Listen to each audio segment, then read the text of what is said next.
Dear student, आज का हमारा टॉपिक है कॉपीराइट्स। और इसको समझने के लिए मैंने यहाँ पे एक पिक्चर लगाई है। ये एक चिंपैंजी की सेल्फ़ी है।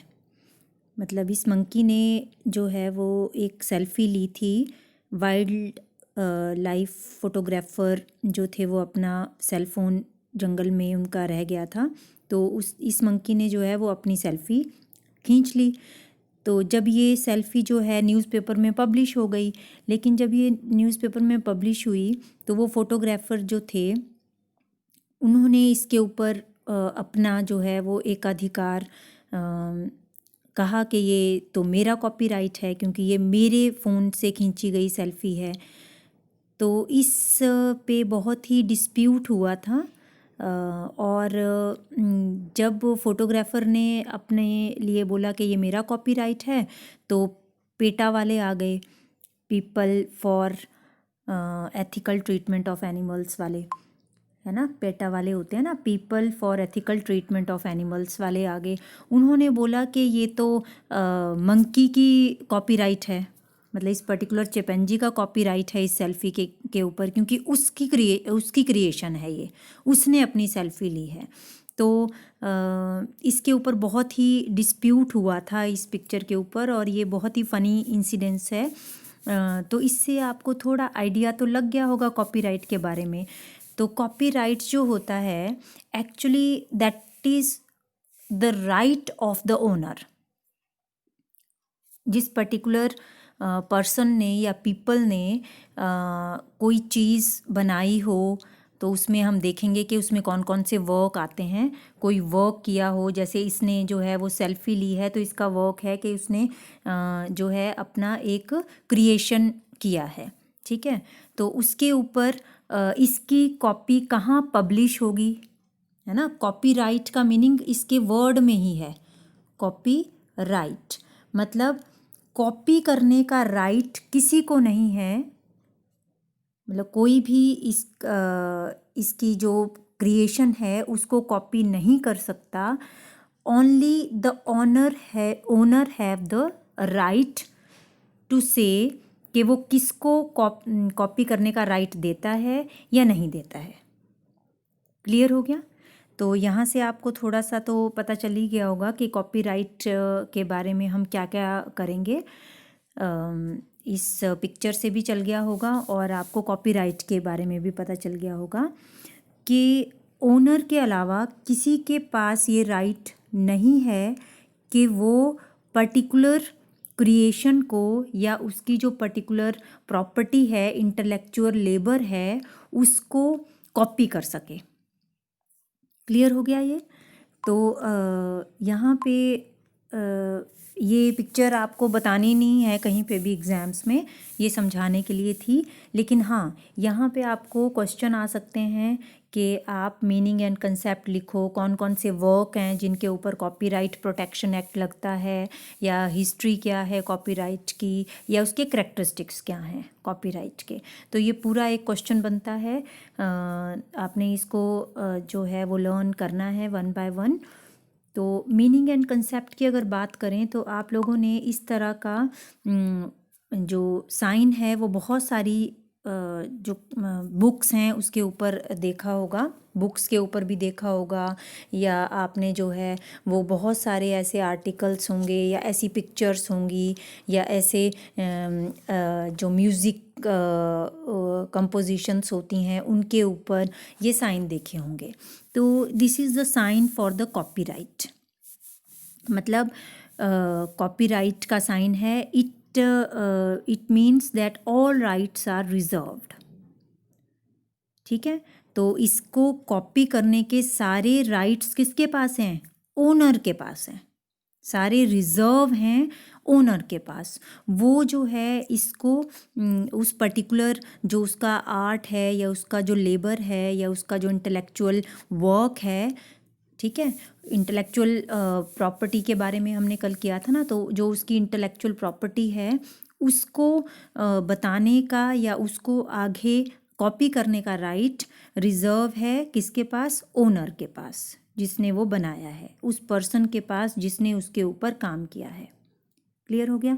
अब कॉपीराइट की डेफिनेशन या मीनिंग के बारे में अगर आप कहें तो आप ये डेफिनेशंस लिखेंगे उसके लिए कि copyright is an exclusive right, exclusive right exercised, कौन एक्सरसाइज करेगा, by the intellectual labour of the person, exercise by the person, किसके ऊपर, over a work produced by the intellectual labour. ठीक है, तो क्या डेफिनेशन हुई कि copyright is an exclusive right exercised over a work produced by the intellectual labour of a person. Clear हो गया। एंड नेक्स्ट इसमें कंटिन्यूएशन अगर हम करें तो it is a legal right, exclusive right तो है ही है, it is a legal right that grants the creator of an original work exclusive right for its use and distribution. Means उसके original work को use करने का या उसको distribute करने का, मीन्स उसको डिस्ट्रीब्यूट करना क्या, न्यूज़पेपर में पब्लिश करना या किसी और तक पहुंचाना, डिस्ट्रीब्यूट करना क्या हुआ, किसी और तक पहुंचाना, तो उसको यूज़ करने का या उसको डिस्ट्रीब्यूट करने का जो राइट है, एक्सक्लूसिव राइट है, वो उसके क्रिएटर के पास होता है और वो उसको ग्रांट कर सकता है, वो ही उसको देगा, क्रिएटर ही देगा उस राइट को, जो है उस वर्क को यूज़ करने का राइट। क्लियर हो गया।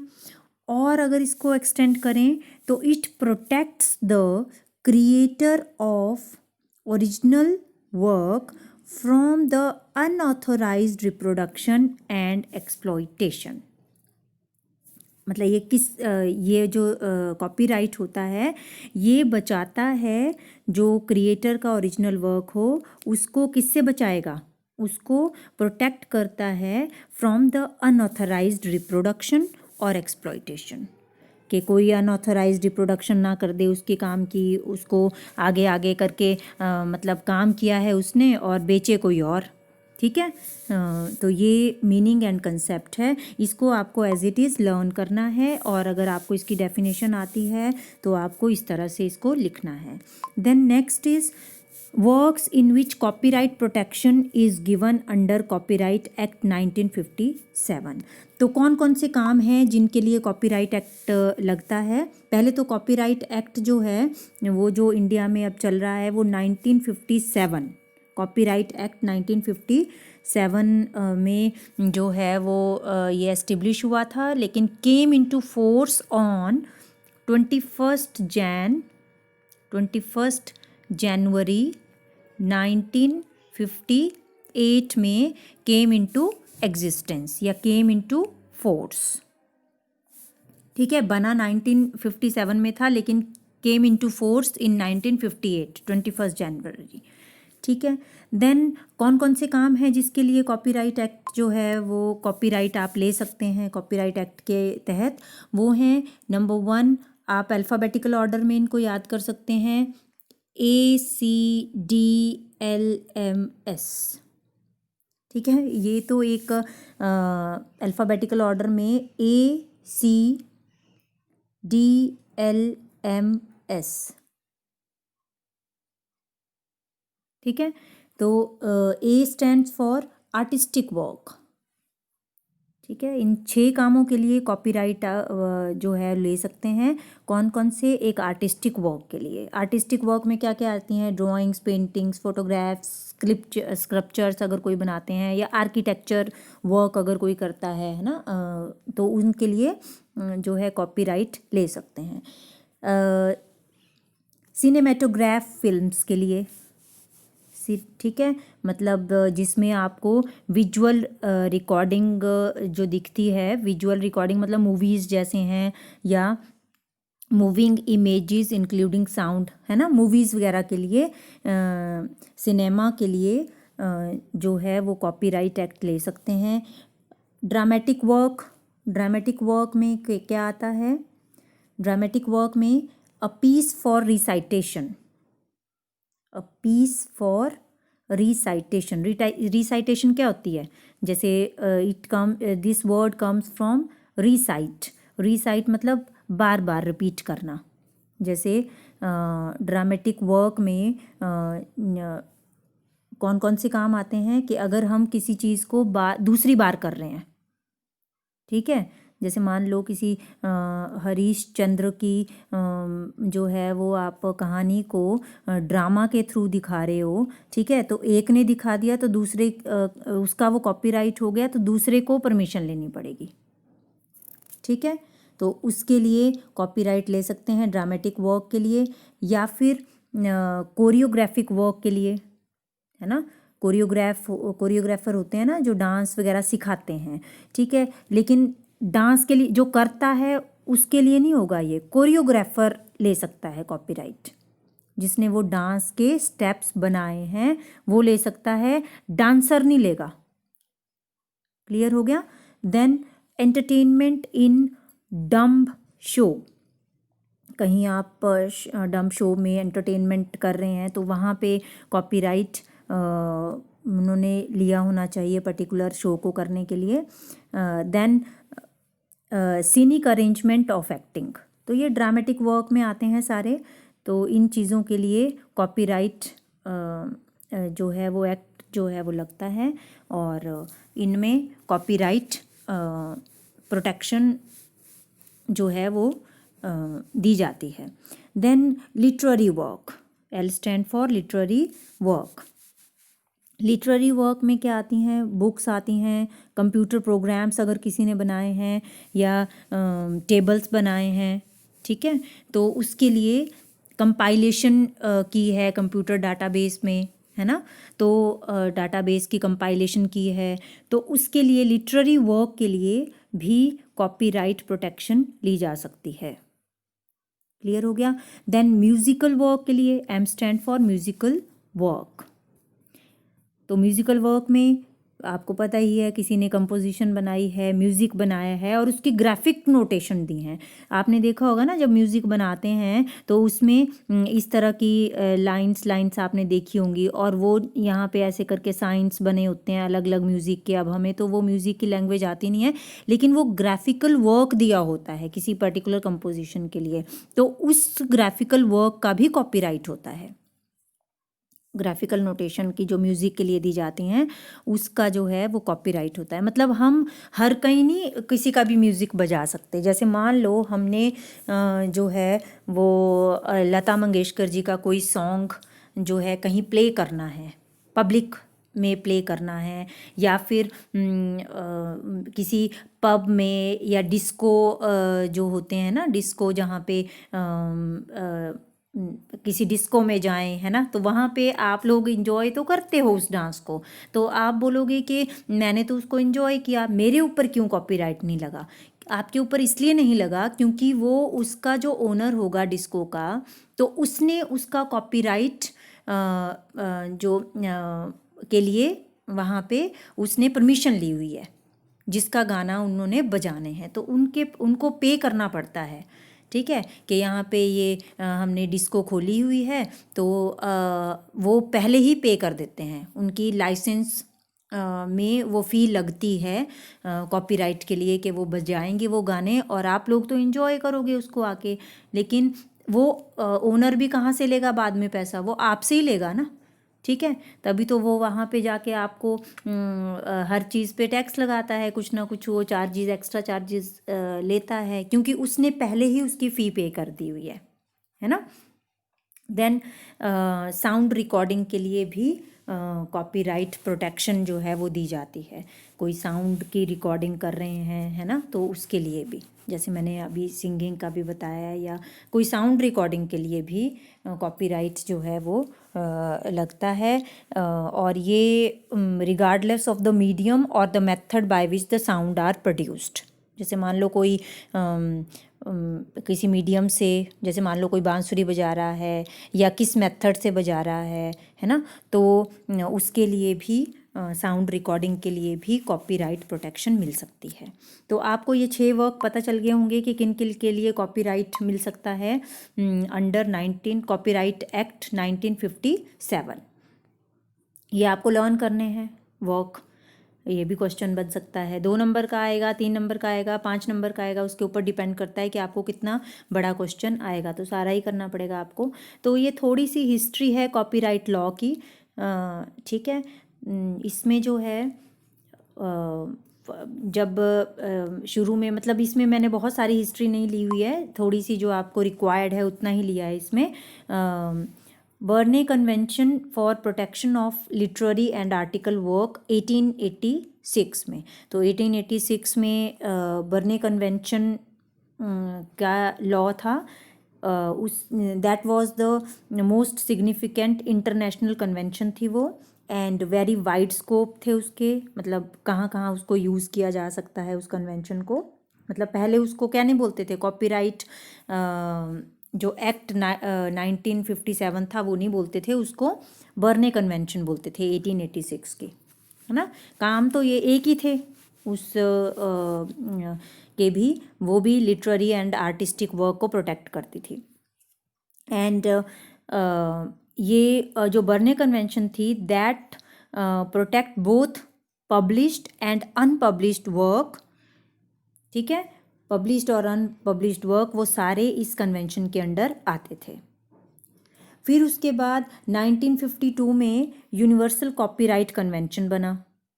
अगला लॉ कौन सा बना था? Universal copyright convention. मेन 2 मैं बताऊंगी, तीसरा फिर 1957 का है, ठीक है। और ये 2 जो है, ये जो यूनिवर्सल कॉपीराइट कन्वेंशन था that was the alternative of Berne convention. मतलब आइदर आप बर्ने कन्वेंशन ले रहे हैं या फिर जो है वो यूनिवर्सल कॉपीराइट कन्वेंशन ली है। आफ्टर 1952 ये चलना शुरू हो गया था यूनिवर्सल कॉपीराइट कन्वेंशन, लेकिन कई लोग फिर भी बर्ने कन्वेंशन ही लेते थे। और ये जो यूनिवर्सल कॉपीराइट कन्वेंशन था ये उन कंट्रीज़ के लिए था जो जिनके पास they don't join the Berne convention, जिन्होंने बर्ने कन्वेंशन को ज्वाइन नहीं किया था। तो वो कौन कौन सी कंट्रीज़ थी? USA, USSR and China. इन्होंने बर्ने कन्वेंशन प्रोटेक्शन के लिए नहीं फॉलो किया था। तो ये कौन सा कॉपीराइट कन्वेंशन यूज़ करते थे? यूनिवर्सल कॉपीराइट कन्वेंशन 1952 यूज़ करते थे, ठीक है। तो this is a little bit history of copyright law. And then next है आपका कि करेक्टरिस्टिक्स क्या होते हैं कॉपीराइट के, what are the characteristics of copyright.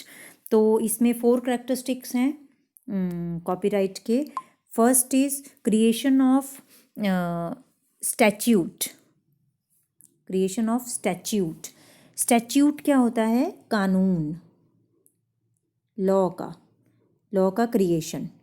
ये this is the characteristic of copyright, creation of statute. The copyright is granted and protected according to Copyright Act, ठीक है। तो इसमें जो है कॉपीराइट, इस कानून में कॉपीराइट एक्ट के अकॉर्डिंग कॉपीराइट ग्रांट किया जाता है और उसको प्रोटेक्ट किया जाता है, ठीक है। तो ये करेक्टरिस्टिक है। देखिए जो कॉपीराइट लेने के लिए जो है यहाँ पे कॉपीराइट का एक ऑफिस होता है, ठीक है। और ऑफिस में जो है वो रजिस्ट्रेशन की जाती है सबसे पहले। जिसका कॉपीराइट आपने लेना है तो वो फॉर्म फिल किया जाता है कॉपीराइट ऑफिस में, और फिर कॉपीराइट ऑफिस से वो कॉपीराइट बोर्ड के सामने आता है जो आपकी एप्लीकेशन है। एंड देन बोर्ड और बोर्ड से फिर सोसाइटी डिसाइड करती है कि कॉपीराइट मिलना है कि नहीं मिलना है। कॉपीराइट सोसाइटी होती है वो डिसाइड करती है, ठीक है। तो इसमें जो है और ये जो कॉपीराइट का ऑफिस होता है ये कौन से डिपार्टमेंट के या कौन सी मिनिस्ट्री के अंडर आता है? ये आता है HRD मिनिस्ट्री के under, human resource and development ministry जो होती है उसके अंडर ये कॉपीराइट का जो ऑफिस है वो आता है। क्लियर हो गया? तो इसमें कानून बनाए जाते हैं, क्रिएशन ऑफ स्टैच्यूट होता है। एंड देन अगला करेक्टरिस्टिक क्या है कि कॉपीराइट जो है वो सिंगल राइट नहीं होता है, it is a multiple right.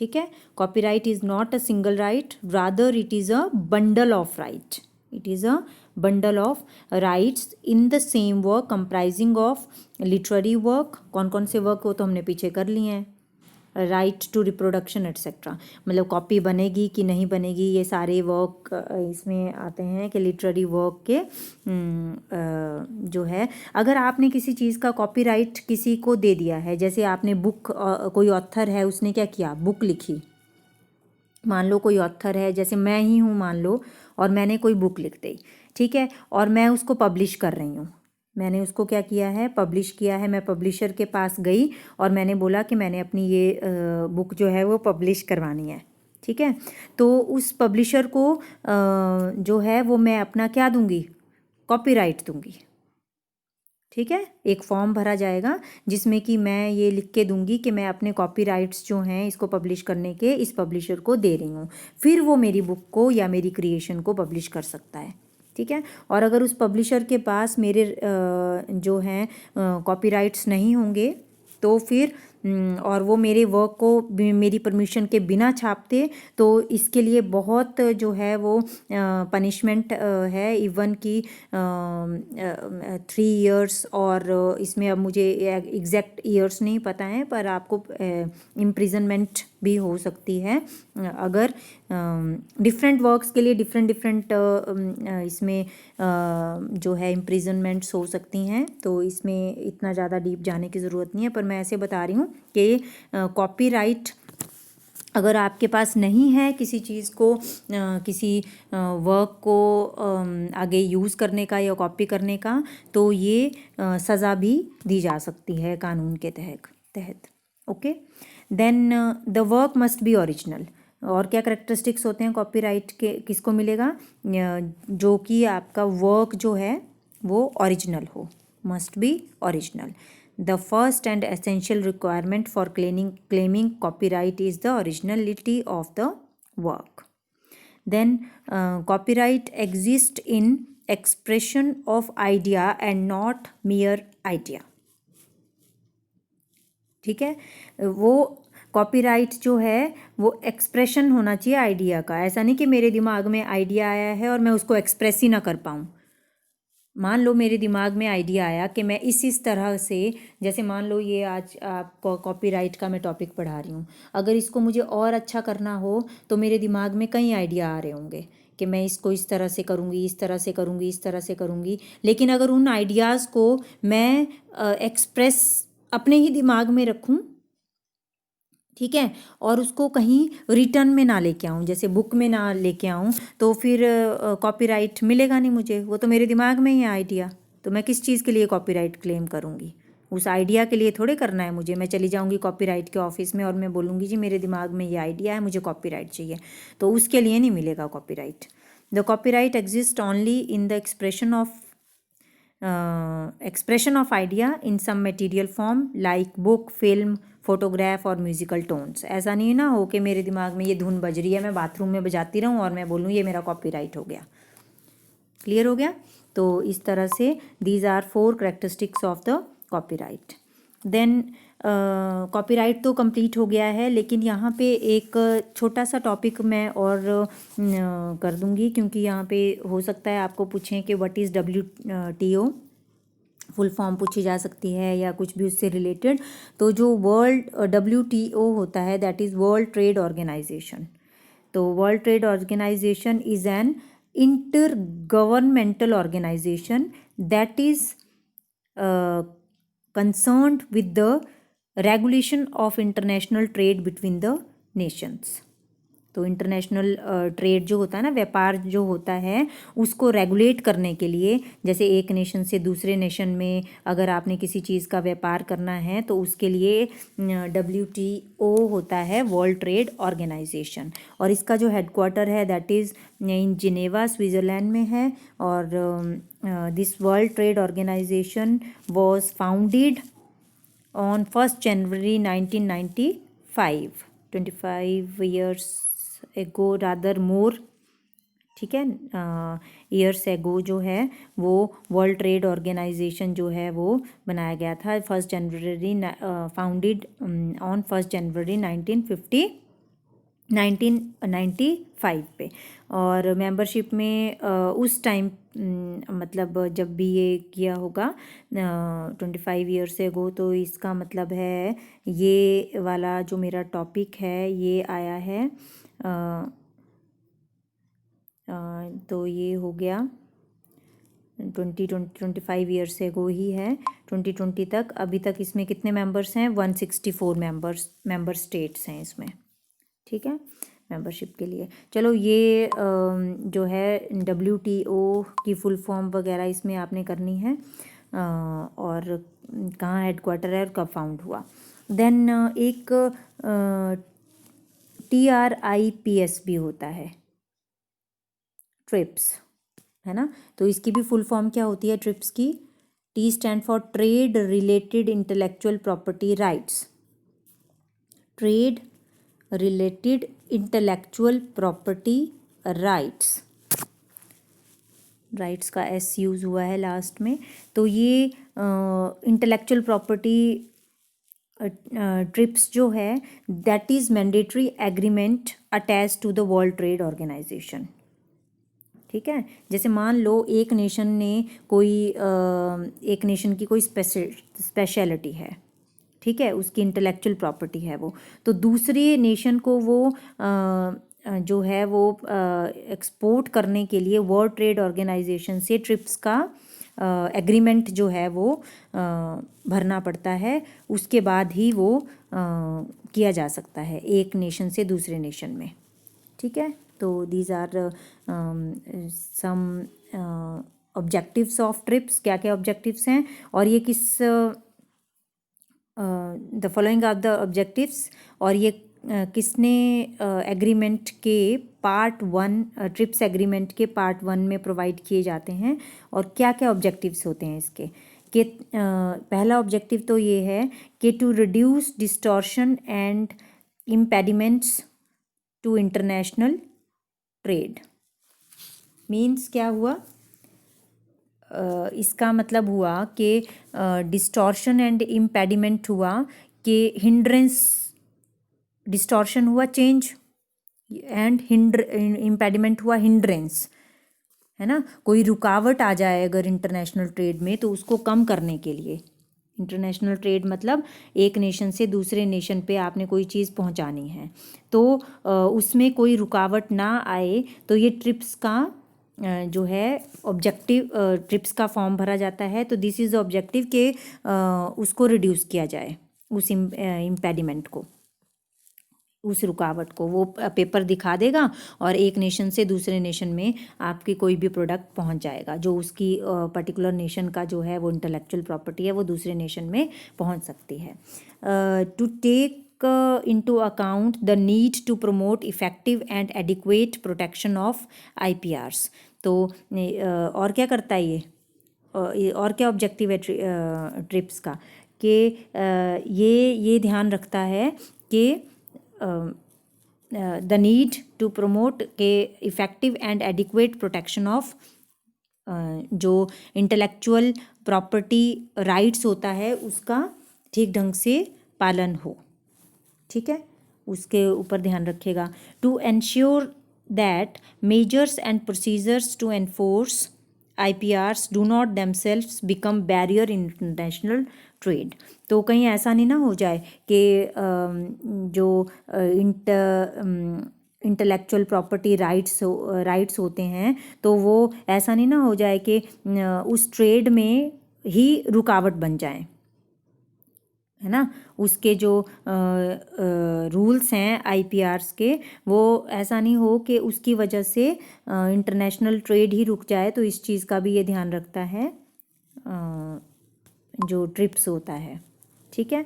Then to protect and enforce IPR so that it contributes to the promotion of technological innovation and to transfer and dissemination of technology, ठीक है।